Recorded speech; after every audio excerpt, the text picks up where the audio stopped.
नमस्कार रसिको, IPC heart केअरच्या या शेवटच्या भागात सर्व रसिकांचं मी मनापासून स्वागत करतो. डॉक्टर प्रतीक्षांचंही मी मनापासून स्वागत करतो. आणि खूप आदरणीय व्यक्तीच्या हस्ते आपलं कौतुक झालेलं आहे. आणि म्हणूनच हृदयरोग प्रतिबंध व निवारणासाठी आपण नुकतीच भारताचे आदरणीय राष्ट्रपती डॉक्टर APJ अब्दुल कलाम यांची भेट घेतली होती. आणि ह्या कार्यक्रमाची आम्हाला माहिती द्यावी अशी माझी तुम्हाला विनंती आहे. सर्वप्रथम मला प्रेक्षकांना तर त्यांनी खूप आपल्याला प्रश्न विचारून एवढं आपलं एपिसोड्स एवढे सक्सेसफुल केले त्याच्याबद्दल धन्यवाद सांगायचे आहेत. की आज आपल्या देशामध्ये खरंच प्रतिबंधक कार्यक्रमाची खूप गरज आहे आणि आपल्याला जागरूकता करायची आहे. तर जसं आपण बघितलंय की आपण पोलिओचं निर्मूलन करायला लागलो आहेत यशस्वीपणे. HIV आणि एड्सची पण अवेअरनेस बरीच झालेली आहेत. लेप्रेसी कुष्ठरोग आपण कमी केलेला आहेत. पण हृदयविकारचा जर आपण म्हणायला गेलो तर कुठलंही असं राष्ट्रीय स्तरावर असं प्रोग्राम ॲज सच नाही आहेत. आणि मी पूर्वी अमेरिकेचं पण एक्झाम्पल दिलेलं की त्यांचं नॅशनल कोलेस्ट्रॉल एज्युकेशन प्रोग्राम आहे. तर आत्ता जे WHO आपल्याला आकडे दिलेले आहेत ते परत मी एकदा सांगू इच्छिते की प्रत्येक चौथ्या भारतीयाला हा हृदयविकार होणार आहेत. आणि 2015 पर्यंत पूर्ण जगाभरचे जे कार्डियक डेथ्स आहेत ते 60% इंडियामध्ये होणार आहेत. तर ही खूपच वाईट परिस्थिती आहे. आणि आपण कुठेतरी सगळे एकत्र येऊन हे जे आकडे आहेत ते नुसते ऐकायला नको पण त्याला कमी करण्यासाठी प्रयत्न वगैरे केले पाहिजे. आणि म्हणूनच आम्ही इन्स्टिट्यूट ऑफ प्रिव्हेंटिव्ह कार्डिओलॉजीची स्थापना केलेली. तर म्हणून मी राष्ट्रपती यांना हे केलेली भेट कशासाठी घेतलेली की आपण असं राष्ट्रीय प्रोग्राम आपल्या देशामध्ये राबवलं पाहिजे जेणेकरी हे जे सगळे प्रीमॅच्युअर आजार येतोय तरुण लोकांमध्ये. कारण की आपण जे म्हणतो super India economic super power हे जे सगळं म्हणतोय तर ते सगळं आपलं यंग जनरेशनवर अवलंबून आहेत. आता त्यांच्यामध्ये जर लठ्ठपणा वाढायला लागलं, ब्लड प्रेशर यायला लागलं, डायबिटीस, प्रीमॅच्युअर हार्ट डिझीज, तर म्हणजे कुठे आपलं म्हणजे प्रोग्रेस कसं होणार. आणि मला खूप आनंद वाटलं की जेव्हा आमची भेट झाली तर त्यांना आदरणीय राष्ट्रपती त्यांना पण याची जाणीव झाली आणि त्यांनी पण याचं कौतुक केलं की बाबा आपण प्रिव्हेन्शन प्रतिबंधक उपायाकडे वळलं पाहिजे. आणि दुसरं म्हणजे की आज आपल्या देशामध्ये 90% लोकांना हे सगळं महागड्या सर्जरीज परवडत नाही. जर आपण सगळ्यांचं मेडिक्लेम पण घ्यायला लागलो आणि ते रिएम्बर्समेंट झालं तर जेवढं केसेस आहेत की आज 6 करोड लोकांना जर आजार झालं तर आपण सगळ्यांना रिएम्बर्स करायला गेलो तरी पण ते पूर्ण आपलं बजेट कमी पडणार. म्हणजे कुठेतरी आपल्याला लोकांमध्ये जागृती निर्माण करावी. आणि ही जागृती फक्त ज्यांना हृदयविकार आहे नाही, शेवटी स्कूल कॉलेज सगळ्या स्तरांवर म्हणजे ज्याला आम्ही प्रायमरी सेकंडरी आणि टर्शरी प्रिव्हेन्शन म्हणतो की प्राथमिक स्तरापासून तृतीय सगळ्यांना आजार आहे सगळ्यांना ही अवेअरनेस करणं खूपच गरजेचं आहे. तर तो प्रोग्राम आम्ही प्रेझेंट केला. आणि आता इन्स्टिट्यूट ऑफ प्रिव्हेंटिव्ह कार्डिओलॉजी फाउंडेशननी या वर्षाच्या 26 जानेवारीपासून याचं लॉन्चिंग करून अवेअरनेसची सुरुवात केलेली आहेत. आणि ही जी आपण श्रृंखला वगैरे घेतलेली आहे आणि आपण पण याच्यामध्ये त्याच्यासाठी सहभागी झालेला की आपल्याला लोकांमध्ये ही अवेअरनेस करायची. आपल्याला असं नाही आहे की लोकांनी कन्सल्टेशन किंवा असं नाही आहे, त्यांना घरी बसून त्यांना कसं स्वतःचा आजार प्रतिबंध करू शकतात तो आपल्याला मेसेज द्यायचा आहे. सन्माननीय राष्ट्रपतींनी तुम्हाला शाबासकीची थाप मारली. मला असं वाटतं की आपल्या रसिक प्रेक्षकांना त्याचे काही आपल्याकडे फोटो वगैरे असतील तर आपण दाखवूया.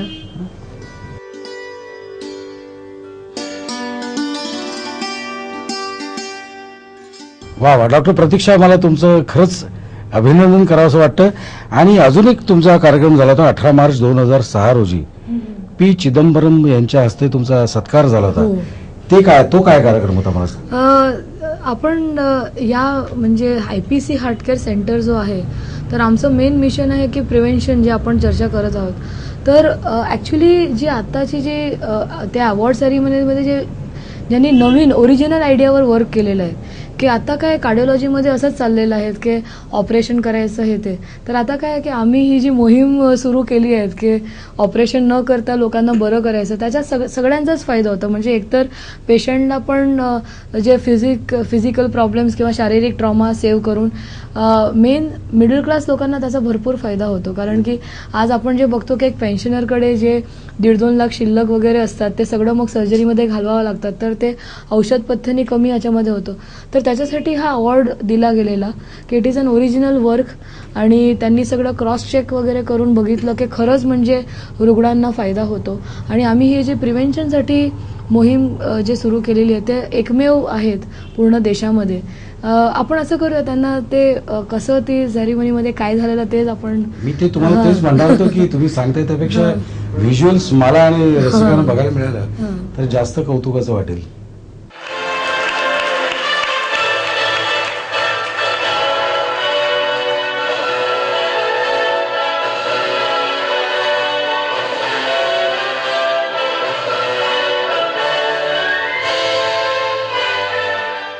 अजून ह्याच्यापेक्षाही पुढचं काम तुम्हाला करायची इच्छा आहे हो की हे प्रिव्हेन्शन करण्यासाठी तुम्ही धोरणं काय आखलेली आहेत, हो म्हणजे काही दिशा ठेवली असेल ना तुम्ही? हो. काय आहे ना, जसं मी म्हटलं की आपण हे जे राष्ट्रीय कार्यक्रम म्हणजे राबवायला सुरुवात केलेली आहेत, तर त्याच्यामध्ये आता जे 3 स्तर आहेत त्याच्यावर मला प्रेक्षकांना सांगायचं आहे की सर्वात पहिलं आहे प्रायमरी प्रिव्हेन्शन. की आपण हा प्रोग्राम का राबवतोय, कारण की आपल्याला घरोघरी एक मेसेज द्यायचा आहे की लहानपणापासून आपल्याला प्रतिबंधक उपाय सुरू करायचे आहेत. की सर्वात पहिलं म्हणजे प्रेग्नंट वुमन, जे बाळंतपणाला आलेली जी बायका आहेत की त्यांनीच एक्सरसाइज करणं, योग्य आहार ते करणं खूप महत्त्वाचं आहे. की एकदा मुलांसाठी ब्रेस्ट फिडिंग जे आहे, स्तनपान महत्त्वाचं आहे. आणि 6 ते 9 महिन्याच्या वयोगटातील जेव्हा त्यांना चव लागते तेव्हा right food is important. In fact इंग्लंडमध्ये हे लोकांनी म्हणजे जे रिसर्च केलेली की ते लोकांनी जे लो सॉल्ट डाएट आहेत ते वयाचा 1 वर्षाच्या आतच ते लोक तशाच चवीचं वगैरे जेवण देतात. आता आपल्याकडे काय आहे की आपण सुरुवातीला सगळी चव देऊन टाकतो आणि मग मोठे होऊन लोकांना त्रास. मुलाने चवीने खावं, हो, त्यामुळे आणि आपण त्यांना- म्हणून पुरुषांना आई जास्त आठवते आणि बायको आवडत नाही. कारण की जे आपण चव लावतो. तर आता काय आहेत की दुसरं शारीरिक व्यायाम. तर म्हणून आम्हाला या कार्यक्रमाद्वारे स्कूल्स, कॉलेजेस सगळीकडे ही म्हणजे जे आपल्याला एज्युकेशन जे धडे आहेत त्याच्यामध्ये पण याची अवेअरनेस आली पाहिजे. कारण की एक आपण बघतो की लोक वगैरे डिग्री मिळते, एज्युकेशन मिळतं, पण मानसिक जे संतुलन बघतो ते नसतं, तर त्याला काही उपयोग नाही आहेत. आपल्याकडे कितीही डिग्रीज, आता मी पण स्वतःचं उदाहरण देते की मी MBBS झाली, डॉक्टर झाली, सगळं काही झाली, पण मी स्वतः का योगा आणि मेडिटेशनचा कोर्स केला. कारण की मला वाटलं की आपण डॉक्टर म्हटलं की एकदम हेवा असतो, मोठेपणा वाटतं, चिडचिड, आपल्याला जे सुपिरियरिटी हे सगळं जे असतं, पण त्याच्यामुळे काय आहेत की we become a negative person, आपल्याला त्रास व्हायला, बॅलन्स वगैरे राहत नाही. बरोबर. तर योगा मेडिटेशनमध्ये आपलं माइंड बॅलन्स होऊन जातं, तुम्ही दुसऱ्यांची बाजू समजायला लागतात आणि आपल्याला जे स्पिरिच्युअलिटी जे म्हणतो की हायर पर्पज इन लाईफ जाणवायला लागतं. तर म्हणून प्रत्येक जे लहानपणातच जर आपण व्हॅल्यूज दिल्या मुलांना की बाबा आपण काय म्हणतो की तुझा मार्क्स किती पडले त्याच्यापेक्षा तू कुठल्याही परिस्थितीमध्ये सुखी कसं राहणार, तसं पण आपण पीस ऑफ माइंड शिकवलं तर ते मुलांसाठी जास्त उपयोगी थोडक्यात ठरेल. ही तुमची योजना आहे की तुम्ही आता लहान मुलांपासूनच हो, म्हणजे ते सुरू करणार हो, आहे. म्हणजे we have to make them strong, then the India will become strong. बरोबर. दुसरं स्तर आहे सेकंडरी प्रिव्हेन्शन, की जिथे ऑलरेडी ज्यांना ब्लड प्रेशर, डायबिटीज, कोलेस्ट्रॉल, ज्यांना लठ्ठपणा आहेत, व्यसन आहेत, अनुवंशिकता आहेत, तर ते हाय रिस्क ग्रुपमध्ये आपण चाचण्या करून त्यांना लवकर निदान करणं. की जसं आपण पूर्वी पण सांगितलंय की 35% लोकांना डायरेक्टली हार्ट अटॅक हा पहिला चिन्ह असतो. आणि थर्ड ग्रुप आहे की ज्यांना ऑलरेडी हार्ट प्रॉब्लेम झालेला, आपण ऑलरेडी चर्चा केलेली आहेत की आर्टेरियल क्लिअरन्स थेरपी, ECP अशा सगळ्यांनी आपण विदाऊट ऑपरेशन त्यांना कंट्रोलमध्ये आणू शकतो. आणि जर नाही झालं तर ऑपरेशन हा शेवटचा पर्याय असतो. मला तुमच्याकडून अजून बरंच काही काही काढून घ्यायचं आहे, तेव्हा तुम्ही जरा विश्रांती घ्या, तुमच्या हृदयात श्वास भरून घ्या, म्हणजे ऑक्सिजन भरून घ्या. तोपर्यंत आम्ही घेतो एक छोटीशी विश्रांती.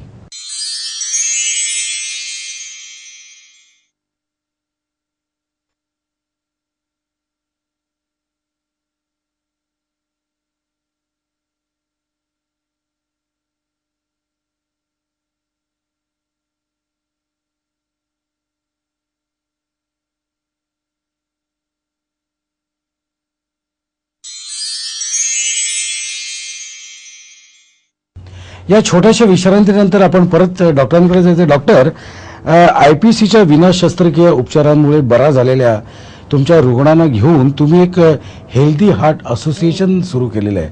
हा एक अतिशय छान आणि उत्तम उपक्रम आहे, तर ह्याच्याबद्दल मला थोडंसं सांगा. मेनली काय आहे की आम्ही जे 8 वर्षापासून कार्यरत आहोत, तर रुटीन जेव्हा आम्ही सुरुवात केलेली तेव्हा माझी वय अगदी म्हणजे जस्ट MD पास करून, तर लोकांना म्हणजे आश्चर्य वाटत होतं की खरंच म्हणजे ऑपरेशन न करता आपण बरं होऊ शकतो का. तर म्हणून आम्ही काय केलंय की हे जे पेशंट जे बरे झालेले आहेत त्यांनी मला सपोर्ट केलं. त्यांनी म्हणलं की तुम्ही जे करतायत ते सगळ्यांपर्यंत पोचवण्यासाठी त्यांनी स्वतः हा असोसिएशन केलेला आहे. ॲक्च्युली इंग्लंडमध्ये पण ब्रिटिश जे पेशंट्स आहेत त्यांनी हार्ट असोसिएशन फॉर्म केलेलं आहेत इतर पेशंट्सला जागृत करण्यासाठी. आणि जसं आपण म्हणतो ना की एका बोटीत सगळे आहेत, तर त्यांना एकमेकांची जाणीव होते, प्रॉब्लेम्स शेअर करू शकतात. तर म्हणून हे हेल्दी हार्ट असोसिएशन आम्ही सुरुवात केलेली आहे की जिथे सगळे प्रत्येक महिन्याला हे लोक भेटतात, वेगवेगळ्या टॉपिक्सवर त्यांचे डिस्कशन होत असतं. आणि हे जे ग्रुप आहे ते सगळीकडे सगळ्यांना अवेअरनेस क्रिएट करून प्रत्येक घरोघरी आपल्याला एक गुड हार्ट अँबॅसेडर असं पाहिजे. आणि आनंदाची गोष्ट ही आहे की आपलं जे फिल्म स्टार अक्षय कुमार आहे, ज्यांनी आमच्या परायल ब्रांचचं इनॉग्रेशन पण केलेलं आहे, तर ते आमचे गुड हार्ट अँबॅसेडर आहे की त्यांनी पण आम्हाला बरीचशी प्रोग्राम्समध्ये मदत केलेली आहेत. आणि ते कार्यरत आहेत की ते स्वतः पण एवढे बिझी स्टार होऊन म्हणजे डाएट, एक्सरसाइज, योगावर त्यांचा भर आहेत. तर तसं बरेचसे आपल्याला लोक मदत करतायत आणि हे हेल्दी हार्ट असोसिएशन अवेअरनेसचं काम पुढे पुढे चालवतात. अजून एक महत्त्वाचा प्रश्न असं की प्रत्येकाकडे पैसे असतातच असं नाही, पण तरीही जगण्याची उमेद तर आपण घालू शकत नाही. मग अशा गरीब आणि गरजू रुग्णांना हे IPC कशी काय मदत करते? हा छान प्रश्न आहे, कारण की आर्थिक दृष्टिकोन सगळ्यांनाच बघावा लागतो. तर आम्ही काय केलंय की institute of preventive cardiology foundation जो आहे, तर आम्ही कुठलंही जे पेशंट आता ॲक्च्युली मेडिकल प्रोफेशनमध्ये व्यावसायीकरण एवढं झालेलं आहे, त्याच्यामध्ये कॉमन मॅनला कधी कधी म्हणजे हे जे सगळे महाग ट्रीटमेंट वगैरे परवडत नाही किंवा ते डॉक्टरकडे जाण्याला सुद्धा घाबरतात. तर म्हणून आम्ही फाउंडेशनच्या तर्फे जे कोणी रुग्णाला पैसे नसेल तर त्यांना आम्ही फ्री कन्सल्टिंग किंवा कमी कन्सल्टिंग जर त्यांनी प्रूफ दिला तर, नाहीतर काय एरवी सगळेच त्याच्यासाठी असतात. आम्ही फ्री चेकअप कॅम्प्स करतो किंवा त्यांना खरंच याची ट्रीटमेंटची गरज असते तर आम्ही त्यांना सबसिडाइज्ड कॉस्टमध्ये ट्रीटमेंट वगैरे देत असतो. तर ही प्रत्येक जे हार्ट पेशंट आहे तो स्वस्थ जगू शकतो औषध आणि पथ्याने, तो मेसेज खूप महत्त्वाचा आहे. आणि फाउंडेशन हे सगळ्यांना मदत करायला सदैव तयार आहेत. रसिको, 13व्या आणि शेवटच्या भागाच्या शेवटाकडे आपण येतोय, पण अजून 2-3 महत्त्वाचे प्रश्न आहेत माझ्याकडे, पण तत्पूर्वी घेऊया एक छोटीशी विश्रांती.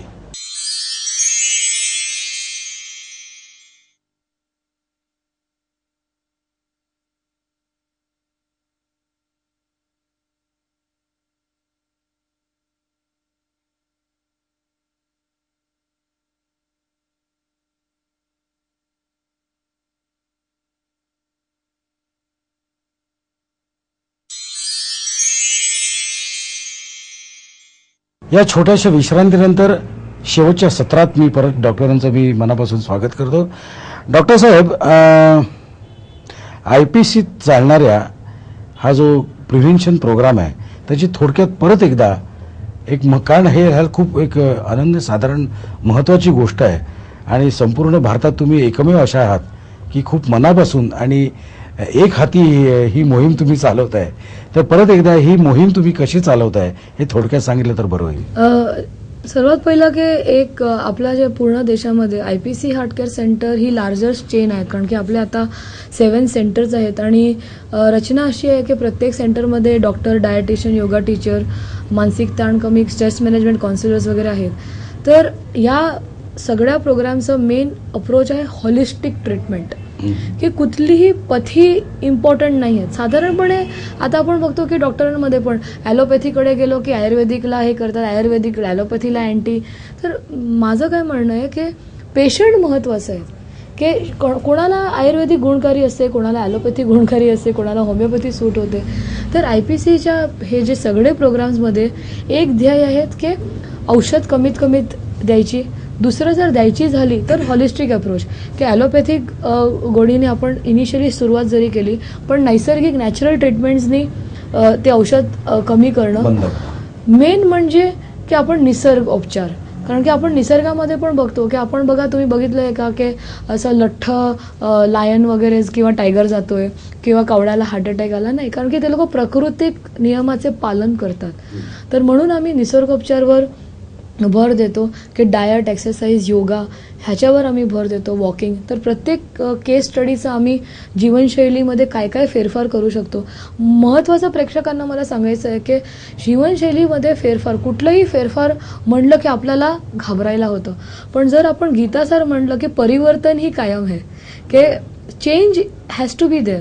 तर कुठलंही आपल्याला भीतीदायक कॉन्सिक्वेन्सेस झाले जसं की हार्ट अटॅक आणि त्याच्यानंतर व्यसन सोडणं किंवा काही चेंज करणं किंवा कमी चरबीवाले पदार्थ, त्याच्या आधीच आपण जर चेंजेस थोडे प्रमाणात केले तर नक्की आपण स्वस्थ आयुष्य जगू शकतो. बरोबर.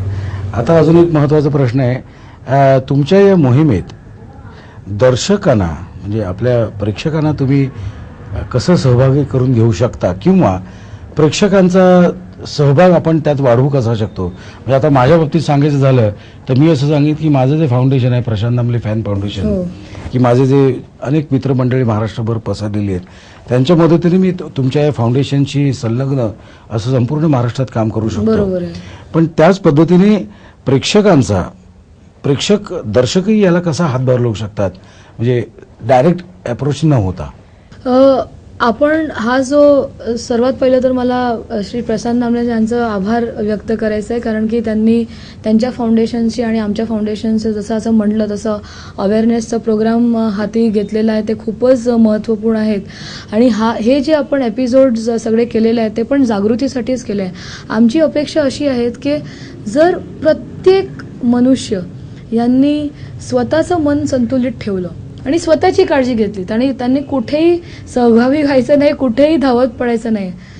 आपण नेहमी आपल्या आयुष्यामध्ये दुसऱ्यांना ब्लेम करत असतो किंवा मी असं राहिलो कारण की माझ्या आई वडील असे होते, घर नव्हतं, मग बॉस अशी आहेत, आपण दुसऱ्यांना दोष देत असतो. थोडक्यात आपण असं करतो. तर कोणालाही दोष न देता आपण स्वतःकडे जर बघितलं आणि स्वतःमध्ये पॉझिटिव्ह काय नेगेटिव्ह काय याचं मोजमाप जर केलं आणि स्वतःमध्ये फेरफार करायला सुरुवात केली की आपण कसं दुसऱ्यांना ताण देणार नाही, स्वतः मानसिक संतुलन ठेवणार आणि आहार आणि हे सगळं नियंत्रण आणणार, तर ऑटोमॅटिकली आपण स्वतःची हेल्थची सुधारणा करतोय आणि that itself is the contribution.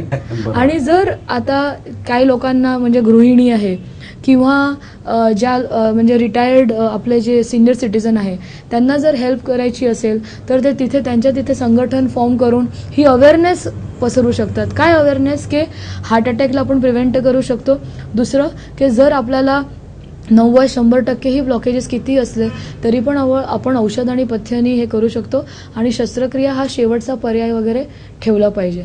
तर हे जर मेसेजेस पण लोकांपर्यंत निघून गेले तर काय की जे मी प्रॅक्टिसमध्ये बघितलं आहे त्याच्यावरून माझं मन खूपच मला दुःख वाटतं की हल्ली लोकांना हे सगळं महागड्या सर्जरीसाठी आपलं घर म्हणजे घाण ठेवतात, दागिने घाण ठेवतात. कुठेतरी त्यांना असं वाटतं की आपण हे सगळं करून टाकलं तर आपण जगणार. पण सर्वात महत्त्वाची गोष्ट आहे की आपल्या सगळ्यांमध्ये आत एक डॉक्टर आहे. दुसरं म्हणजे की देवाची कृपा असतो तेवढा आपण जगतोच. तर देवावर विश्वास ठेवणं खूपच महत्त्वाचं आहे आणि आपल्याला आपलं सकर्म सत्यकर्म वगैरे करायचं आहे, हे खूप महत्त्वाचं आहे. जर हे सगळ्यांनी केलं तर माझा नक्की हा विश्वास आहे की कोणालाही हृदयविकार होणार नाही आणि ज्यांना झालेलं असेल ते पण आरामशीर चांगलं आयुष्य जगू शकणार. मंडळी, मला असं वाटतं की डॉक्टर प्रतीक्षांनी आपल्याला ज्या ज्या गोष्टी सांगितलेल्या आहेत त्या आपण अतिशय छानपणे आपल्या मनावर डोक्यात नोंदवून घेतल्या असतील. आणि तुम्हाला आठवतच असेल की याच मालिकेच्या पहिल्या भागात मी असं म्हटलं होतं की माणूस जन्माला याच्या आधीपासून ते स्वर्गवासी होईपर्यंत त्याचा एकच अवयव सातत्याने काम करत असतो आणि तो अवयव म्हणजे हृदय. आणि या हृदयाकडे आपण छान दुर्लक्ष करतो. पण मला खात्री आहे, मला आणि डॉक्टरांना दोघांनाही खात्री आहे की हे जे 13 भाग तुम्ही बघितलेत, या 13 भागातून तुम्हाला कळलं असेल की आपलं हृदय किती छान आहे आणि त्याला किती जपायला पाहिजे आणि त्याच्यावर किती प्रेम करायला पाहिजे. त्यामुळे डॉक्टरांची अपेक्षा तुम्ही सगळे रसिक प्रेक्षक पुरे कराल.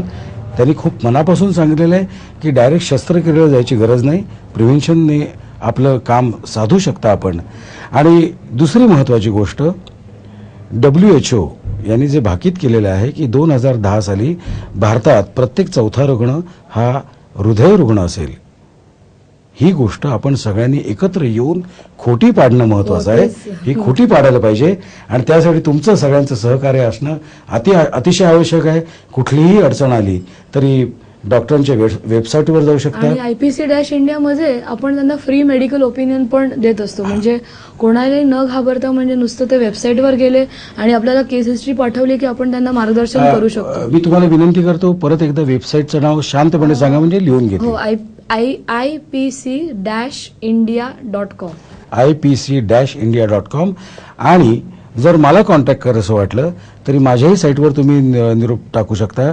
माझ्या साईटचं नाव आहे info@prashantdamle.com.